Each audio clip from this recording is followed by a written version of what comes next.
Very good morning to all students. Today we shall be discussing about the first part of beta blockers. Hope you have all revised the location and functions of the subtypes of the beta receptors. We shall be looking at this class under the following headings: classification of beta blockers. We shall be mainly discussing about the non-selective beta blockers in this class under the following headings, that is actions, adverse drug reactions, contraindications, drug interactions, and their uses. So beta adrenergic blocking drugs or beta blockers, they inhibit the adrenergic responses mediated through the beta receptors, that is beta 1, beta 2, and beta 3. Dichloroisoprenaline, that was discovered in 1958, was the first compound to have beta blocking property. However, this compound was never used clinically because it was found unsuitable for clinical use. Later on, in 1960, propranolol was introduced by Sir James Black, and this was a therapeutic breakthrough because this was the first beta blocker which came into clinical use. This drug is also the prototype drug of the non-selective beta blockers. So we shall be discussing the properties of the beta blockers in terms of this drug, propranolol. So we shall first discuss some of the general properties of the beta blockers or how they are actually acting. In short, it can be also termed as the mechanism of action of the beta blockers. So they are all competitive antagonists on beta receptors. You have already learned the definition of what an antagonist is. Antagonist is a drug which will inhibit the action of the agonist on the receptor. So propranolol blocks the beta 1 and the beta 2 receptors mainly, and weakly blocks the beta 3 receptors. So principally it is blocking all the beta receptors. It is also an inverse agonist. What do you mean by an inverse agonist? Inverse agonist is a drug which brings about an action in the opposite direction of that of an agonist. So here, propranolol is an antagonist as well as it is an inverse agonist. This I'll explain with one example. So imagine the action of an agonist on beta 1 receptor. So it will increase the heart rate. So what will be the action of an antagonist on beta 1 receptor? It will inhibit the increase in the action on the heart rate by the agonist. What will an inverse agonist do? The inverse agonist will decrease the heart rate. Okay, so we sometimes tend to decrease the action in the case of antagonists also, but the actual definition says that whenever we are describing antagonism, we have to say that it inhibits the increase in the heart rate by the agonist, whereas in case of inverse agonist, it is decreasing the heart rate. Okay, so this drug propranolol is an antagonist. That is, it will inhibit the increase in the action, as well as it is an inverse agonist. That means it will bring about a decrease in the heart rate. So you have to clearly understand the difference from here. So if I prevent the increase in the heart rate, doesn't mean that I'm decreasing. Okay, but if I'm an inverse agonist, I'll be decreasing the heart rate also. Hope you have understood. The other drugs under beta blockers, some of them can preferentially block beta 1 receptors. They are called as the cardioselective beta blockers. And there are some other beta blockers which have got an additional alpha blocking property besides blocking the beta receptors, that is alpha plus beta blockers. So today we are going to take up the non-selective beta blockers. In the next class, we shall be discussing about the cardioselective beta blockers and alpha plus beta blockers. So first we'll just see the classification. The beta blockers are classified into non-selective beta blockers and cardioselective beta blockers. You can see non-selective is blocking beta 1 and beta 2 and weak B3 also. Cardioselective is blocking mainly the beta 1 receptors present on the heart. Now they are further subdivided into with intrinsic sympathomimetic activity. Example, pindalol. Without intrinsic sympathomimetic activity, example is propranolol, sotalol, timolol. with additional alpha blocking property, labetalol and carvedilol. Under cardioselective beta blockers, you have got without intrinsic sympathomimetic activity. You have examples of metoprolol, atenolol, bisoprolol, esmolol, betaxolol, nebivolol, and with intrinsic sympathomimetic activity, you have got celiprolol and acebutolol. So what do you mean by this intrinsic sympathomimetic activity? This simply means that these drugs which are having this intrinsic sympathomimetic activity, besides blocking these receptors, they have got a submaximal agonistic action on these receptor. Okay, so that means if this drug blocks a receptor, so there won't be any action of the agonist on the receptor. But these drugs with intrinsic sympathomimetic activity, they have got a slightly submaximal action on the beta receptors. So the advantages of these drugs with intrinsic sympathomimetic activity, you will understand later in the chapter. As of now, we just remember that these drugs, they have got other than the antagonistic action they are having, they have got a submaximal agonistic action on the beta receptors. Another classification which is based on the generation is as follows. That is, it is in the sequence of their development. The first generation ones are the older ones and include mainly the non-selective beta blockers like the propranolol, sotalol, timolol and pinzolol. Then you have got the second generation which include the cardioselective or the beta 1 blockers, including metoprolol, atenolol, acebutolol, bisoprolol, esmolol. And the third generation ones are the ones which are having additional alpha blocking property or additional vasodilator properties. And these include labetalol, carvedilol, celiprolol, nebivolol, and betaxolol. So this area you have to concentrate because it's often asked in name one words and all. They can ask you examples of cardioselective beta blockers. They can ask you cardioselective beta blockers with additional vasodilator property. So you have to quote such examples. Now we'll start with the topic, that is non-selective beta blockers. So already I have told you the prototype drug of this class is propranolol. Okay, so we shall be discussing the properties and all the attributes of propranolol first. So first we'll go into the pharmacological actions. So first and the foremost action is on the CVS. So first we'll see what is its action on the heart.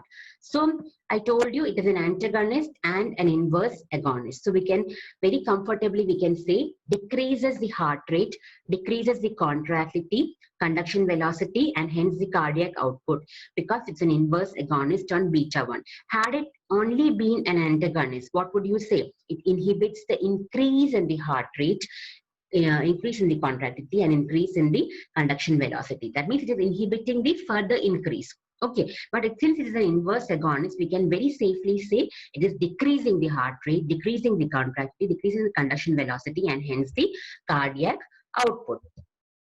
So it decreases the cardiac work and oxygen consumption also. How does it do that?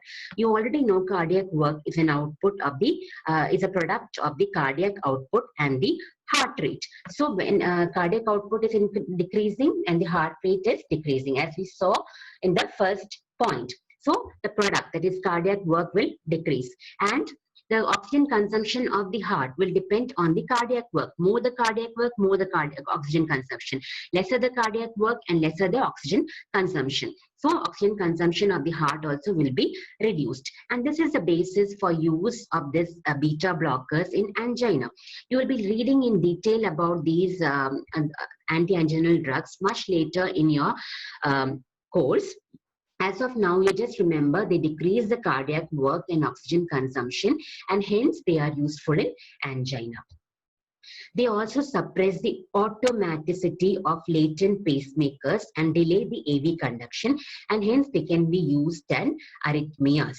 Again, the antiarrhythmics will be taken up very in detail later on. So at that point, you will be understanding the pathophysiology of angina and arrhythmias, and you will be able to interpret these better. At this point, you are very very early in the syllabus, and at this point, you need to just remember this much, which I have discussed so far. Now, just before we go into the actions on the blood vessels and the blood pressure, we'll just have a quick recap from what you know from the first year.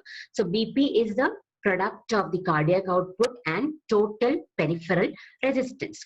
And you all know, whenever there is a vasoconstriction, that is blood vessels when they contract or constrict, what happens? The resistance will be increasing, and vice versa for vasodilatation. And you also know that systolic BP is more dependent on cardiac output, and diastolic BP is more dependent on the total peripheral resistance. So with that background, we'll see the actions of propranolol on the blood vessels. So on the blood vessels, it produces no acute change in the BP. Why is it so?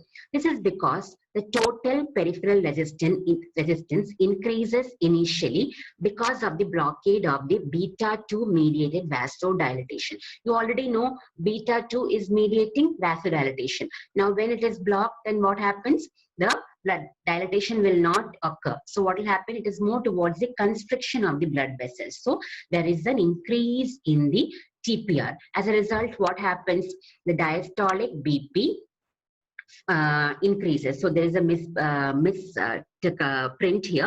It's diastolic BP is increasing. Okay, just please note the correction that the diastolic BP is increasing in this case because the TPR is increasing. But what happens to the cardiac output? The cardiac output is decreasing because there is a beta-1 blockade. So what happens is systolic BP falls. So diastolic BP increases and systolic BP falls. So there is not much of a net increase or net change in the overall BP in the acute phase. That means when you're giving propranolol, then there won't be any acute change in the BP because of this reason. Now, what happens on prolonged administration of the propranolol? Then the BP decreases in hypertensive patients. How does it occur? So with prolonged use, the resistance vessels adapt to the chronically reduced cardiac output so that the TPR decreases. So what happens now? You already saw that the TPR is increasing because of vasoconstriction, but the cardiac output is also reduced. So what happens is a reflex dilatation of the resistance vessels to overcome the reduced cardiac output. So what happens? The TPR starts falling gradually. At this point, both systolic is less because of the reduced cardiac output, and diastolic BP also falls because the TPR also is now reducing because of the reflex dilatation of the resistance blood vessels. So this is the basis for antihypertensive action. So whenever you are giving propranolol to a hypertensive patient to control blood pressure, you will not see a change in the BP in the initial few days. The fall in the BP will occur only after chronic or after prolonged use. Okay, that is one point you have to remember. There are other methods, other mechanisms also by which the propranolol can bring about a fall in BP. But at the undergraduate level, the previous explanation is good enough. If the interested ones can add these mechanisms also in your answer, that is, propranolol reduces the noradrenaline release from the sympathetic terminals and also reduces the central sympathetic outflow. So just remember that beta receptors, the presynaptic beta receptors, they are facilitatory in action. So we already learned M2 receptors, they were inhibitory, but this one, presynaptic receptors, they are facilitatory. That means they will increase the noradrenaline release from the terminals. So when they are blocked by the beta blockers, what will happen? There is a decrease in the noradrenaline release, and hence there is a fall in the sympathetic outflow.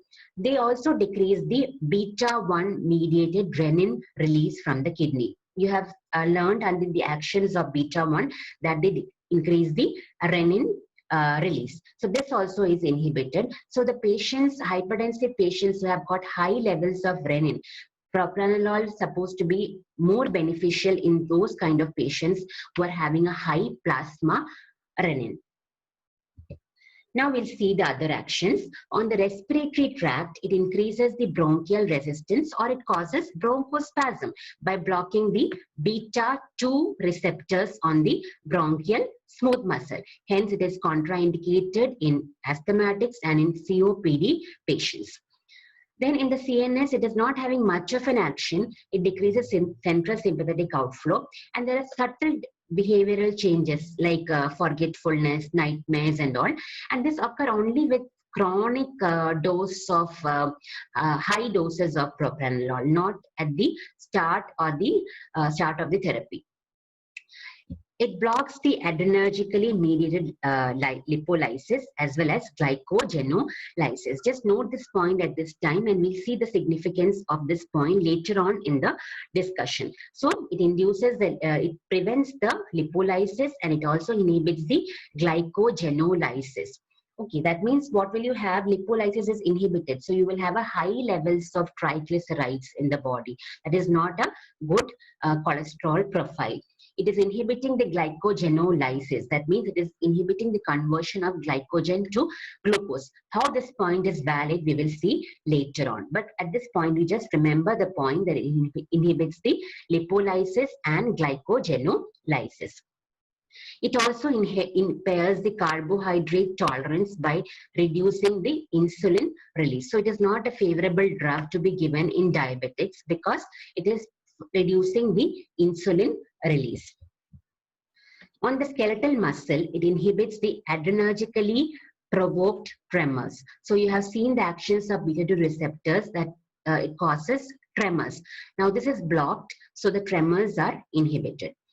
On the eye, it reduces the secretion of aqueous humor and decreases the IOT. So it can find a use in glaucoma, which we will be seeing later on.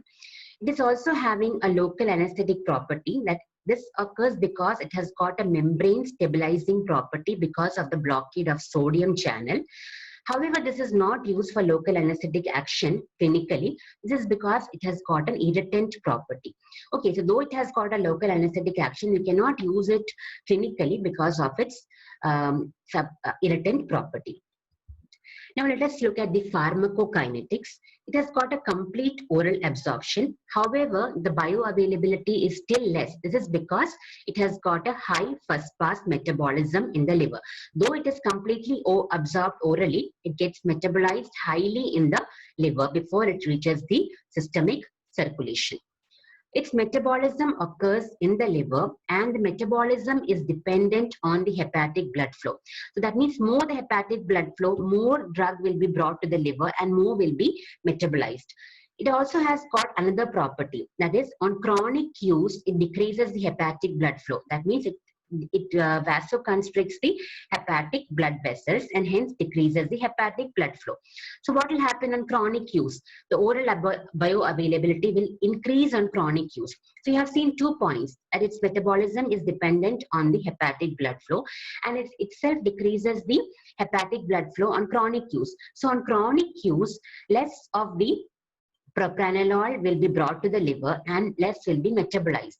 Hence, more propranolol will be available for its action. So its T-half and its duration of action increases on prolonged use. It is excreted in urine as glucuronide conjugates. Now let us look at the drug interactions. It has got addictive cardiac depression with Digitalis and Verapamil. Digitalis and Verapamil are drugs that you haven't learned so far. These have got cardiac depressant properties. So when all these drugs are given together along with propranolol, they can cause addictive cardiac depression and cardiac arrest can occur. Then another important point is the one which is marked in red. You have to listen to it very carefully. It delays the recovery from insulin and oral antidiabetics induced hypoglycemia. Also masks the signs of hypoglycemia. What does it mean? So insulin and oral antidiabetic drugs are used for diabetes to bring down the elevated sugar levels. So these drugs can sometimes reduce the sugar level to below the normal range, and this can result in hypoglycemia. So whenever there is a hypoglycemia, the body tries to show warning signals of hypoglycemia in terms of sympathetic activation, which appears like tremors or sweating. Okay, so these are the signs of hypoglycemia, and the patient realizes that he is going for hypoglycemia and will take up the required measures. Okay, and then the body also does glycogenolysis to increase the glucose level. During an episode of hypoglycemia, the body tries to overcome the hypoglycemia by warning signals and by inducing glycogenolysis, which will produce more glucose. Now, what can happen in a patient who is on taking this oral antidiabetics and is also on propranolol? So in such a patient, if such a patient develops hypoglycemia, his signals or his warning signals will not be seen. This is because the sympathetic activity is being blocked by the propranolol. So the patient will not be having any warning signals of hypoglycemia. Also, the glycogenolysis will not occur. So the patient will not be recovering from the insulin or oral hypoglycemic induced hypoglycemia if he is concurrently taking propranolol. This is very, very important, and this is often asked in exams also, the drug interaction between propranolol and insulin, or it can be drug interaction between propranolol and OHA. So just have to write the delay the recovery from the insulin and OHA induced hypoglycemia, and also mask the signs of hypoglycemia induced by these drugs. The alpha agonist, example, phenylephrine, ephedrine, can cause marked rise in BP. So you can see that the vasodilatation component is inhibited or blocked. And then the alpha agonist, they will cause vasoconstrictions. There is an unopposed action of alpha in this case. So they will cause marked rise in BP. Cimetidine decreases the metabolism of propranolol and increases its bioavailability. Propranolol also increases the bioavailability of lignocaine. Lignocaine is another drug whose metabolism is dependent on hepatic blood flow. So you already know the hepatic blood flow will be reduced with chronic use of propranolol. So it can increase its own bioavailability, as well as it can increase the bioavailability of another drug called lignocaine, whose metabolism is also dependent on the hepatic blood flow. Now let us look at the adverse drug reactions. So you know that it decreases the heart rate, so it can result in bradycardia, bronchospasm. Then it can result in worsening of vasospastic angina. So we have seen that it finds an use in the angina because of the decrease in the cardiac work and oxygen consumption. That is the stable angina or the classical angina. But there is another type of angina called as the variant angina, which occurs because of the vasoconstriction of the coronary vessels. In these cases, it can worsen the angina. So the beta blockers are contraindicated in vasospastic or the variant angina. It can cause a worsening of the peripheral vascular disease. It can cause a worsening of the carbohydrate tolerance because it inhibits the insulin release. It can cause a worsening of the lipid profile because it increases the triglyceride levels by decreasing the lipolysis. It can also cause tiredness in patients taking this drug.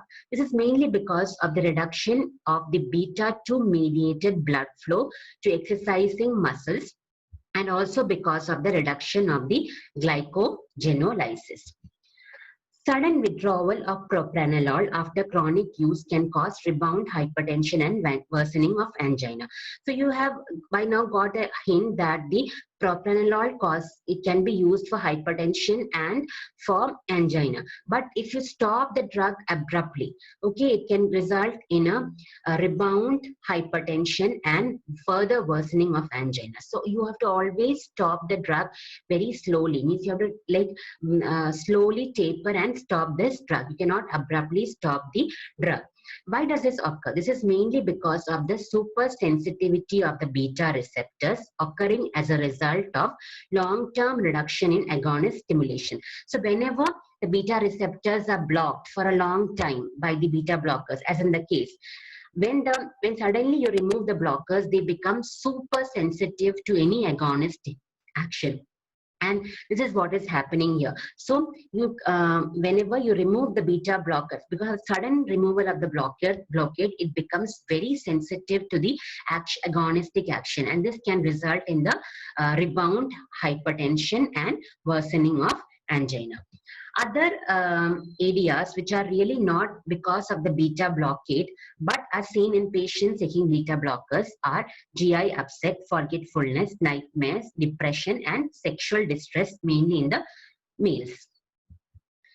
So for obvious reasons, it is contraindicated in patients with severe bradycardia, can result in cardiac arrest, heart block, asthma, COPD, peripheral vascular disease, variant angina, and in case of insulin-dependent diabetes mellitus. Now we come to the uses for propranolol or non-selective beta blockers. So the uses are principally divided into two types, that is cardiac uses and non-cardiac uses. We'll look into the cardiac uses first.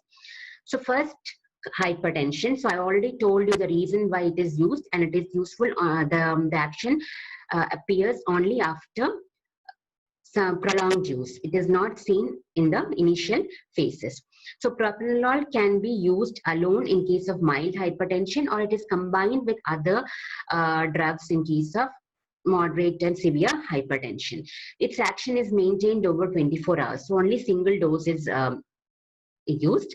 However, cardioselective beta blockers are preferred over propranolol and non-selective beta blockers for treatment of hypertension. For stable angina, again, I have told you the reason, because it is used because of it brings about a decrease in the cardiac work and oxygen consumption. It also decreases the frequency of attacks, the impending myocardial infarctions, and sudden cardiac death.